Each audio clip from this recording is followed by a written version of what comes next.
Routine preventative maintenance of your pneumatic flow aid system. It's quite a mouthful, but if you're not practicing it, be prepared to pay in terms of increased energy costs, process downtime, and possible hazardous conditions. Or find out how easy it is to keep your pneumatic flow aid components up to snuff and your material flowing right now.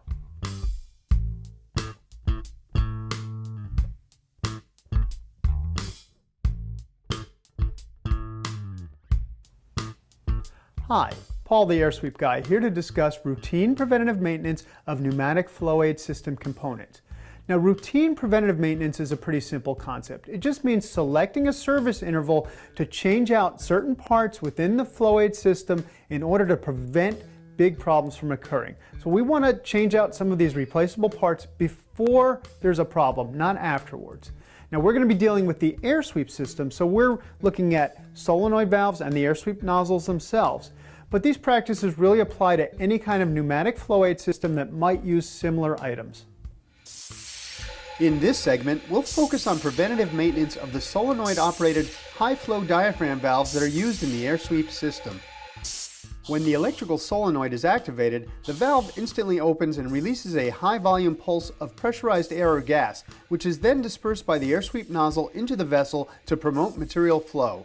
After many pulses in what may be hot, dirty, dusty, or corrosive environments, inspection and parts change-out is required on a regular schedule to keep them running properly. For example, this 1.5-inch diaphragm valve has an upper and lower diaphragm, both of which flex with each pulse. After a large number of flexes, the diaphragms may stiffen and no longer reseat properly, causing leaks, performance issues, and even equipment failure. A small leak may initially just be a nuisance, but could grow into a much larger problem if not addressed early on. Now that you know how important it is to replace these parts on a regular basis, it's time to show you how easy it is. Let's do it! Now this high-flow diaphragm valve with separate pilot and integral solenoid is really easy to service. The pilot valve spins on and off with our fingers. We can get at the diaphragm valve to service it, and then once the pilot is off, we can get at the solenoid to service the parts of the solenoid. We don't have to disconnect it from the air sweep. We don't have to disconnect it from the air supply. All we need to do is depressurize the system and bleed it and make sure the power's off, and we can get to work. So the first thing we're going to do is disconnect the plug from the solenoid coil. The power's off, so let's go ahead. Just a simple Phillips head screw and pull the plug out. Simple as that. Now we can disconnect the pilot valve itself. All we need to do is just spin it off. They've made it so easy to do. Now we can just spin it right off. That's it. That's off. Now we can go service this. First we're going to do the diaphragm though. So I like to use a power drill, but you can use a socket wrench or any kind of wrench to take off these bonnet bolts. Let's do it.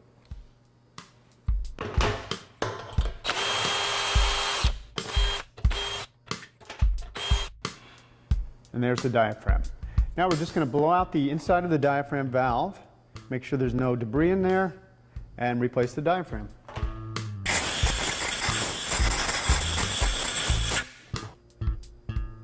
So I got my replacement diaphragm kit. There it is. And per the manufacturer's instructions, the tab should be positioned opposite the air inlet. So we've got it positioned properly. We're going to put the bonnet back on and screw it back into place. It's as simple as that.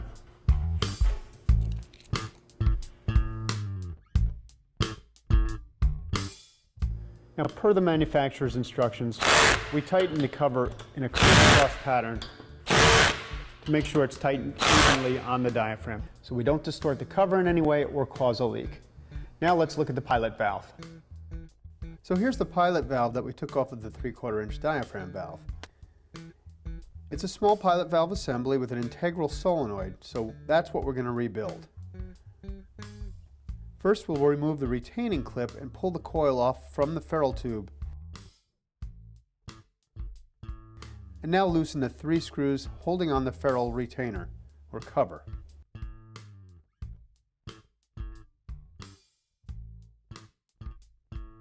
Now we can remove the plunger and plunger spring and remove the ferrule tube from the cover. We'll set the cover aside because we're going to reuse it. The internal parts are going to be replaced. Next, we remove the O-rings on both sides of the pilot assembly.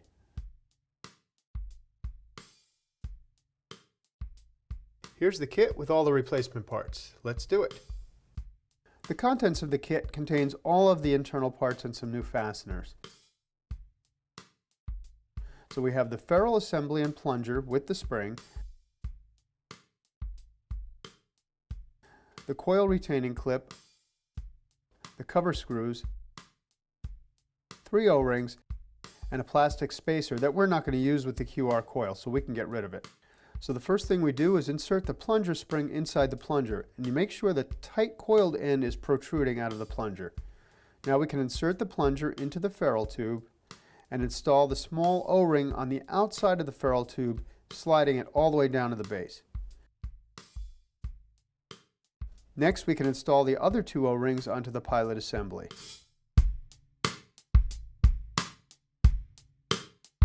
Now we position the ferrule tube, complete with plunger and spring, onto the pilot assembly and hold it there while we slip the retainer cover over the tube, lining it up with the tapped holes. Now we just install the screws and tighten evenly.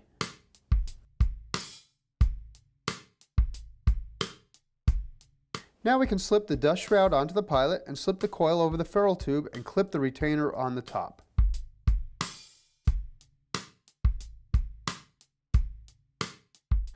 And that's it. It's ready to be reinstalled onto the diaphragm valve. Again, no tools are needed. We can just screw it right back in with our fingers. Just screw it right into place. And finger tighten. And that's it. Put the coil back on. And tighten up the coil. And we're ready to repressurize and test it out. So now we're going to take a look at the larger diaphragm valves that we use. This is an 1.5 inch diaphragm valve connected to the VA51 air sweep. We also use it with the VA12 air sweep.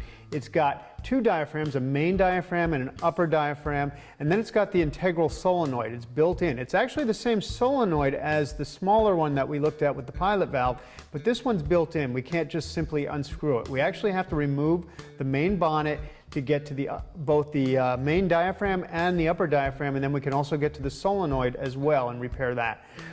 So first we have to take off the solenoid coil to get at the rest of it, and we can take off the bonnet. So we've depressurized the system, we've turned off the power, now we can remove the coil and service the valve. So we remove the clip, takes the coil off.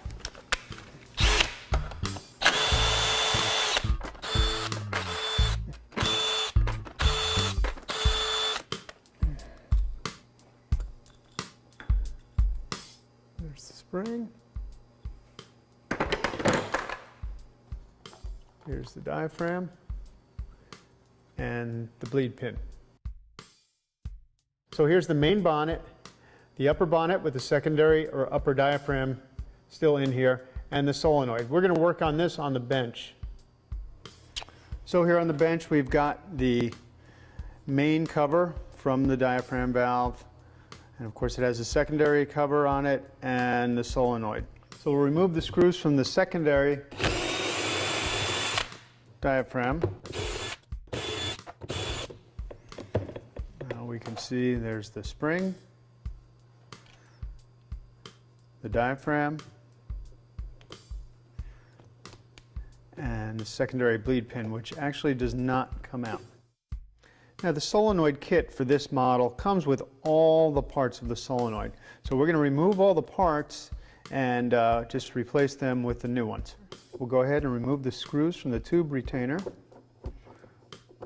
Pull that off, set it aside.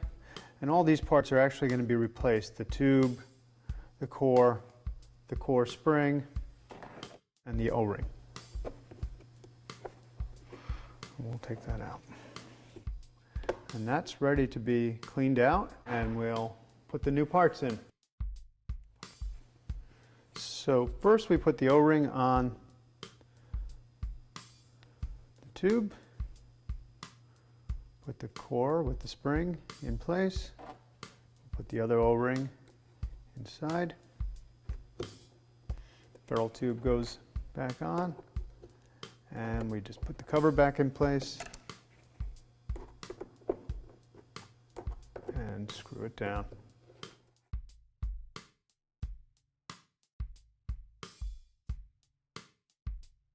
One thing to mention before we reinstall the diaphragms is the bleed holes. These bleed holes need to be clean, they need to be clear, free of debris for this valve to function properly. And you can see, we can see through it. That's good. It's always good to blow these out. Make sure there's no debris in them. There's some very small ones. They're very important to be clear of material. So this is the diaphragm kit for the 1.5" valve. It comes with the main diaphragm, secondary diaphragm, and the 2 springs. So now it's time to install the new diaphragm, secondary diaphragm. We can install the secondary cover and put the main cover and the new main diaphragm back on the valve, and the valve will be all set and ready to go.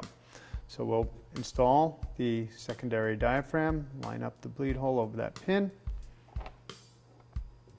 Spring is in place. The pin goes over this part, and that's lined up correctly.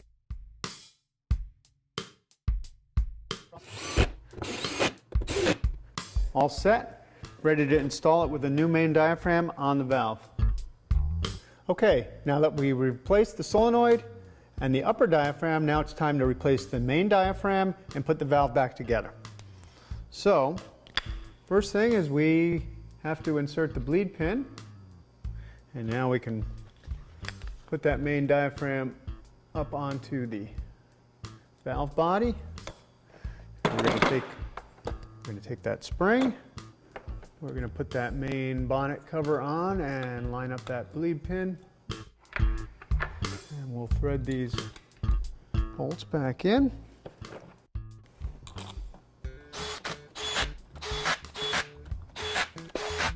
Now we just need to put the coil back on, put the retaining clip in, and it's good to go. I hope you found that interesting and informative. If you have any questions or need help with parts or tips on how to rebuild any of these components, please feel free to contact me. Email at paul@airsweepsystems.com or call our 800 number, 800-662-4762, and ask for the Air Sweep Guy. Until then, I'm Paul the Air Sweep Guy, here to help you keep it flowing.